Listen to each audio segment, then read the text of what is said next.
औरंगजेब की आत्मा एक कांग्रेस के अंदर घुस चुकी है और इसीलिए मैं आपसे कहने के लिए आया हूं, स्वतंत्र भारत में अब किसी औरंगजेब को पैदा मत होने दीजिए।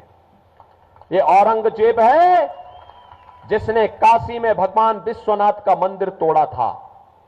यही औरंगजेब है जिसने मथुरा में भगवान कृष्ण की जन्मभूमि पर मस्जिद का निर्माण कर दिया था। बहनों और भाइयों, हमें इन दुष्टों को फिर से जीवित नहीं होने देना है और इसीलिए तो हम यूपी के अंदर बहुत सख्ती से निपटते हैं इन लोगों से, बहुत सख्ती से।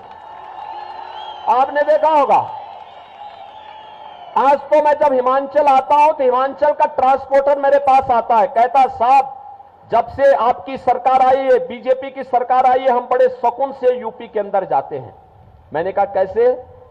कहा साहब आज वहां कोई परेशानी नहीं, कोई लूटपाट नहीं, कोई पैसा हमसे नहीं मांगता। लेकिन दूसरी तरफ वहां पे ये औरंगजेब को अपना आदर्श मानने वाले जितने बड़े बड़े माफिया थे, इन माफिया को हमने एकदम ठीक करने का काम किया है। बहनों और भाइयों, हमारा संकल्प था कि अयोध्या में रामलला का भव्य मंदिर बनाएंगे और संकल्प भी पूरा हुआ और हमारा संकल्प था कि उत्तर प्रदेश को माफिया मुक्त करके इनको मिट्टी में मिलाने का काम करेंगे। बहनों और भाइयों, आज आप देखते होंगे उत्तर प्रदेश में कोई माफिया नहीं बचा है। कांग्रेस के नेतृत्व में इंडी गठबंधन भानुमति का पिटारा है। आप देखो कितने कैसा इनका गठबंधन है, कैसा कैसा कार्य कर रहे हैं, कैसे कैसे इन लोगों का गठबंधन है। दिल्ली में कांग्रेस और आम आदमी पार्टी कहते कि हम मिलकर चुनाव लड़ेंगे, लेकिन पंजाब में उनकी सरकार है, पंजाब में दोनों एक दूसरे के खिलाफ लड़ रहे हैं।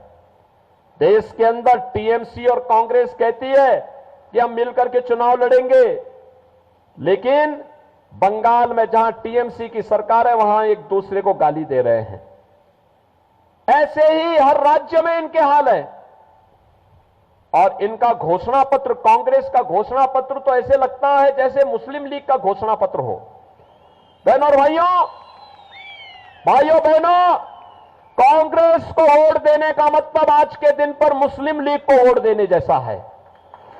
जो काम मुस्लिम लीग ने, जो काम 1940 के दशक में मुस्लिम लीग ने किया था, आज कांग्रेस वही काम करने जा रही है।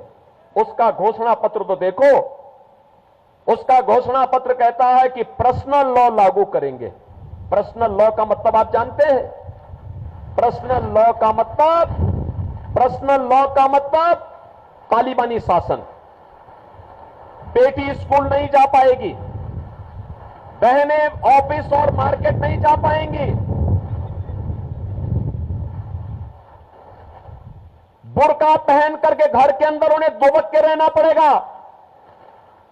भारतीय जनता पार्टी इस बात की घोषणा करती है, भारत बाबा साहब भीमराव अंबेडकर के द्वारा बनाए गए संविधान से चलेगा, किसी शरिया कानून से भारत नहीं चलेगा। कांग्रेस की इन मंशाओं को पूरा नहीं होने देंगे और वीर भूमि हिमाचल प्रदेश से मैं आपसे यही कहना चाहूंगा, हमें कांग्रेस की मंशाओं को पूरा नहीं होने देना है।